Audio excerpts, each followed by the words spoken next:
One point டெஸ்டினேஷனாக இருக்கணும். சினிமாவில் post production ரொம்ப இம்பார்ட்டண்ட் ஒரு டிபார்ட்மெண்ட். அது வந்து நாங்கள் டப்பிங் இடத்துல பண்ணுவோம், மிக்சிங் இடத்துல பண்ணுவோம், பிஏ இடத்துல பண்ணுவோம். நான் நிறைய பாம்பேயில் தான் ஒர்க் பண்ணுவேன். ஒரு ஸ்டாண்டர்டான ஒரு போஸ்ட் ப்ரொடக்ஷன் செட்டப் வரணும் அப்படின்னு ரொம்ப நல்ல ஆசை. அது வந்து யார் ஆரம்பிச்சாலும் ரொம்ப நான் வரவேற்றிருப்பேன். எனக்கு ஒரு சந்தர்ப்பம் கிடச்சிது அது ஆரம்பிக்கிறதுக்கு. ஏன்னா ராஜசேகர் சார் அவர் சீனியர் கலரிஸ்ட், ஒரு 20 years of friends. Rajakrishnan sir, அப்புறம் முத்துகிருஷ்ணன் சார் டப்பிங்கில், இவங்கெல்லாம் சேர்ந்து பண்ணலாம் அப்படின்னு சொல்லும்போது ரொம்ப சந்தோஷமாக எல்லோரும் வந்தாங்க என் கூட. அதோட ரிசல்ட் தான் இது. எங்களோட மோட்டிவ் என்னென்னா ஒரு குவாலிட்டியான ஒரு ஸ்டூடியோ இருக்கணும். சினிமா வந்து நிறையா எங்களுக்கு பண்ணிகிட்ருக்கு. நாங்கள் சினிமாவுக்கு எதாவது பண்ணணும்னு ஆசைப்பட்டோம். அதோட ரிசல்ட் தான் இந்த டி ஸ்டுடியோ போஸ்ட். எங்களுக்கு ஒரு டெக்னீஷியன்ஸ்க்கு, ஒரு டைரக்டருக்கு, ஒரு கேமராமேனுக்கு என்ன வேணும்னு எங்களுக்கு தெரியும். அதை சர்வ் பண்ணணும், அதை நம்ம வந்து ஃபோக்கஸ் பண்ணணும். ஏன்னா நம்ம ஒரு இடத்துக்கு போகும்போது அதை நம்ம எதிர்பார்ப்போம். ஸோ அந்த எதிர்பார்ப்பை நம்ம கொடுக்கணும் அப்படின்றது தான் இந்த டி ஸ்டுடியோ போஸ்ட்டோட முதல் நோக்கம். அதை நாங்கள் பெஸ்ட்டாக கொடுத்துருக்கோம் நம்புகிறோம். Latest advance base light 6 version ஒன்று இருக்குது அண்ட் ரிசால்வர் இருக்குது. 2 சூட்டுமே high end equipment with proper ப்ரொஜெக்ஷனோட வச்சுருக்கிறோம். அண்ட் அனதர் மெயின் திங் என்னென்னா we have a preview so that like படம் முடித்த உடனே இங்கேயே சவுண்ட்ஸ் எல்லாமே இருக்குது. ஸோ நம்ம வெளியில் போய் வேறு ஒரு தேட்டரில் தான் அவுட் பார்க்குறாங்க. இப்போ அது தேவைப்படாது. என்னோட மிஷின்லேருந்து அப்படியே பேக் பண்ணி சவுண்டையும் பேக் பண்ணி நம்ம இங்கேயே படம் காமிச்சிடலாம். ஸோ வந்து ப்ரொடியூசர்ஸ், கேமராமேன் எல்லாருக்குமே வந்து ஹை குவாலிட்டி விஷுவலையும் சவுண்டையும் பார்த்துட்டு அவங்க முடிச்சுட்டு போயிடலாம். அவங்க எங்கேயும் தனித்தனியாக போய்கிட்டு இருக்க வேண்டாம். ஸோ மெயின் கான்செப்ட் அது. எல்லாருக்கும் வணக்கம். நான் சைந்தவி. விஜய் சாரோட இந்த பி ஸ்டுடியோ போஸ்ட் வந்து பார்த்தேன். பயங்கரமான ஃபெசிலிட்டியாக இருக்குது. I think it's one of the biggest in Chennai right now. And his family and I wish him only the best. And கண்டிப்பாக அவர் எல்லாத்தையுமே எப்படி ஒரு பர்ஃபெக்ஷனிஸ்ட்னு தெரியும், எல்லாமே எப்படி பார்த்து பண்ணுவார்னு தெரியும். ஸோ இந்த ஸ்டேட் ஆஃப் த ஆர்ட் ஃபெசிலிட்டியும் பயங்கரமாக பார்த்து தான் பண்ணியிருப்பார். And I wish him all the success and the studio all the success. Thank you so much.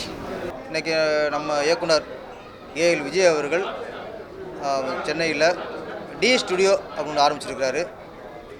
இப்போ இந்த சினிமா துறைக்கு ரொம்ப அவசியமான ஒரு அத்தியாவசியமான இது ஸ்டுடியோ ஆகிப்போச்சு. நம்ம நல்லா ஸ்டுடியோவில் ஏஎம் ஸ்டுடியோ இருக்கட்டும், வாகினியாக இருக்கட்டும், தடுத்து ஸ்டுடியோ இருந்துச்சு. அந்த ஸ்டுடியோக்குள்ளே தான் பெரிய recording theatre, dubbing theatre, editing theatre எல்லாம் இருந்தது. இப்போ உள்ள சினிமா சூழலில் எங்கெங்கே சிதறி போச்சு. டப்பிங் ஒரு பக்கம், எடிட்டிங் ஒரு பக்கம், ரீரிகார்டிங் ஒரு பக்கம், ரெக்கார்டிங் ஒரு பக்கம், இப்படி அங்கேயே சினிமா அன்றைக்கி சிதறி போச்சு. இந்த டி ஸ்டுடியோ இப்போ உள்ளே வந்தோடனே உண்மையிலே ஏஎம் ஸ்டுடியோக்குள்ளே பெரிய ஸ்டுடியோக்குள்ளே வந்த மாதிரி இருக்குது. டப்பிங் சரி, எடிட்டிங், டிஐ, கிராஃபிக்ஸு எல்லாம் தனித்தனியாக. ஆனால் நிறைய இடம் பார்க்குறோம். ரொம்ப இடம் ஒரு குறுகலானதுக்குள்ளே நிறைய ஸ்டுடியோ நடந்துக்கிட்டு இருக்குது. இந்த டி ஸ்டுடியோ பார்த்தா எல்லாமே விசாலமாக இருக்குது. டப்பிங்காக இருக்கட்டும், எடிட்டிங்காக இருக்கட்டும், எல்லாமே ஒரு விசாலமாக இருக்குது. இன்றைக்கி சினிமா துறையில் எல்லாருக்கும் ஒரு பயன்படுற அளவுக்கு இந்த ஸ்டுடியோ அமைஞ்சிருக்கு. ஏஎல் விஜய் அவர்களை பாராட்டணும். ஏன்னா சினிமாவில் இருக்கார், சினிமாவில் வளர்ந்துருக்காரு. நம்ம வெற்றி அடைஞ்சோம், சம்பாதிச்சோம் அப்படி இல்லாமல் சினிமாவுக்காக ஒரு நல்ல ஒரு டி ஸ்டுடியோங்கிற அற்புதம் ஸ்டுடியோ அமைச்சிருக்காரு. கண்டிப்பாக இது நம்ம சினிமா துறையில் உள்ள எல்லாருக்குமே ஒரு பயனுள்ளதாக இருக்கட்டும். D1 ஸ்டுடியோ இப்போ தான் எல்லா 3 ஃப்ளோர்லேயும் போய் ஒரு ரூமாக எல்லாத்தையும் சுற்றி பார்த்துட்டு, அதாவது சவுண்ட் ஆகட்டும், எடிட்டிங் ஆகட்டும், எஃபெக்ட்ஸ் ஆகட்டும், கலர் ஆகட்டும், ஒன் பிளேஸில் எவ்ரிதிங். ஒரு படத்தை ஷூட்டிங் முடித்தா இங்கே வந்து எல்லாத்தையும் முடிச்சுட்டு போயிடலாம் இந்த ஒரே இடத்துல. அந்த மாதிரி அதுவும் ஹை கிளாஸாக பாம்பேயில் எந்த மாதிரி ஒரு செட்டப் இருக்கோ அந்த மாதிரி இங்கே இருக்குது. நானே பார்த்து பிரமிச்சு போயிட்டேன். ஏஎல் விஜய் எதை பண்ணாலும் அது ஒரு தனித்தன்மையோடு பண்ணுவாப்பில். இதையும் அதை செஞ்சுருக்காரு. All the best. Vels film இன்டர்நேஷ்னலுடைய எல்லா படங்களையும் இங்கே கொடுத்துட்டா த பெஸ்ட்டாக வரும்ன்றது என்னுடைய ஒரு விஷ்.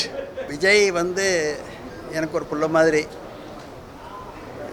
சின்ன வயசுலேருந்தே எங்கள் கூட இருந்து ரொம்ப அருமையாக உழைச்சிக்கிட்டு இருக்கிற ஆள். சின்சியராக இருப்பாப்புல எதுலேயுமே.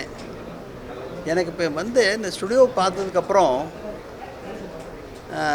ஒரே ஒரு செட்டு மட்டும் இங்கே ஃப்ளோர் போட்டாக்கா ஷூட்டிங்கும் பண்ணிவிட்டு அப்படியே எல்லாத்தையும் முடிச்சுட்டு க்யூப்போடு வெளியில் போயிடலாம் போட்டிருக்கு. அந்தளவுக்கு எல்லா விதமான டெக்னிக்கும் இதுக்குள்ளே இருக்குது.